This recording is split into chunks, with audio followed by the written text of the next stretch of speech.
Možda baš ona knjiga koju nikako niste mogli da pročitate nije imala dobar prevod. I da li uopšte znate koliko je dobar prevod bitan za čitalačko uživanje?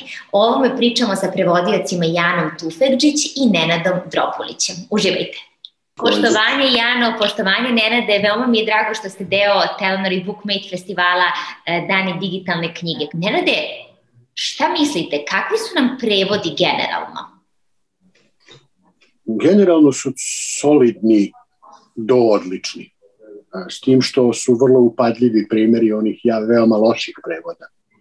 Oni toliko štrče da verovatno pokupe, da kažem, svu pažnju. Pogotovo među nama profesionalcima koji to zapazimo.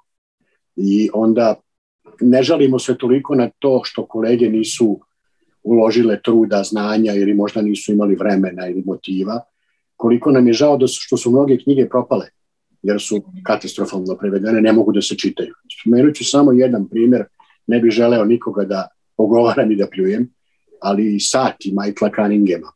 Možda su čitaoci ili gledaoci više znaju film nego knjigu. To je jedna od najboljih knjiga izdatih u toj deceniji. Ona je u Srbiji potpuno potonula zbog lošeg prevoda. Dakle, vi kažete da je važan prevod suštinski bitan kako bi čitalac imao taj pun doživljaj i uživanje u jednom književnom delu. Da, znači naša dužnost je da služimo piscu. Pisac nema nikoga osim nas da ga brani i da ga zastupa pred stranom publikom.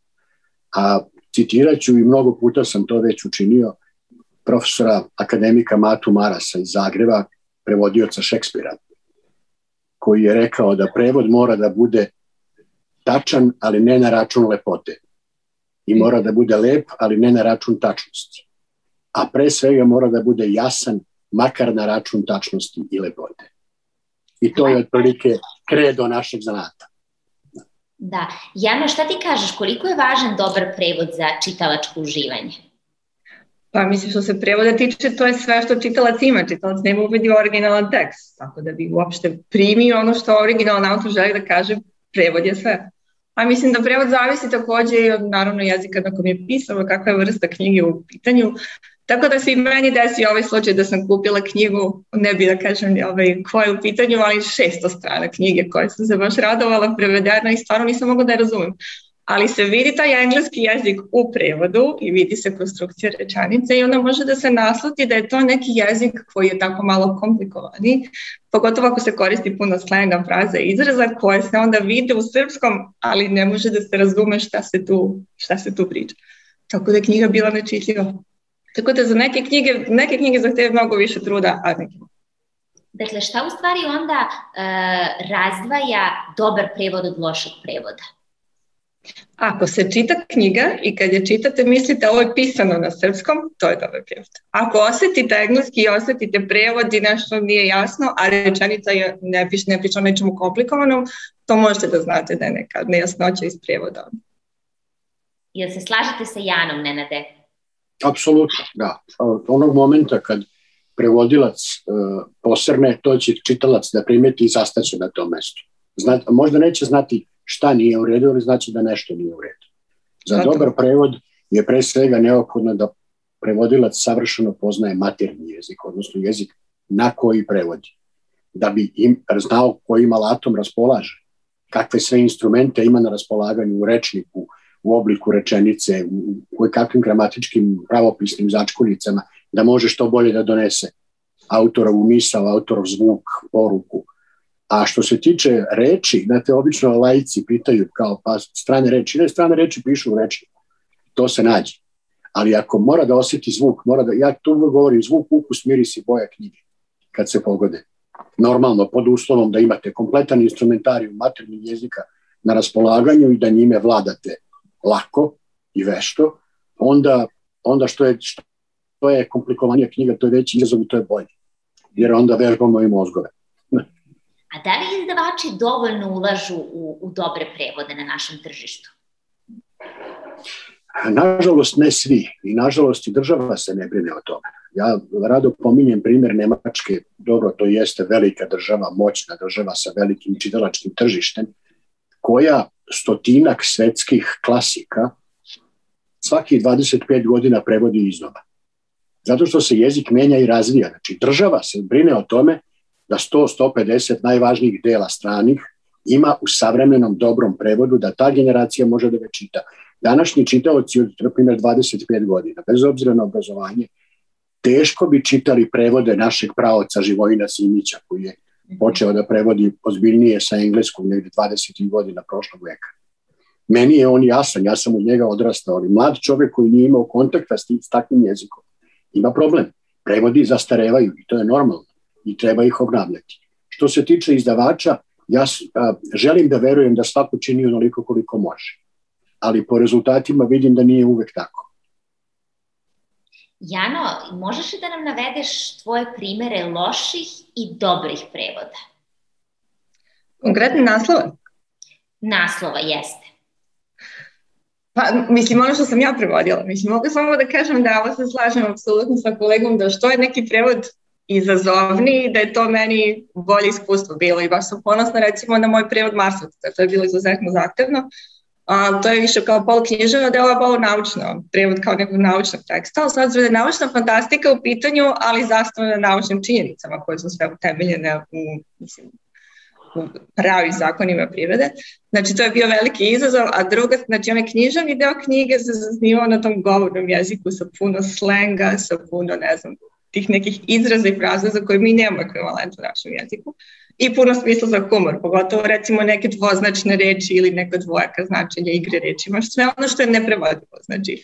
I onda se to svodi ne da ja prevodim, nego da sedim i smišljam šalu, recimo, i takve stvari.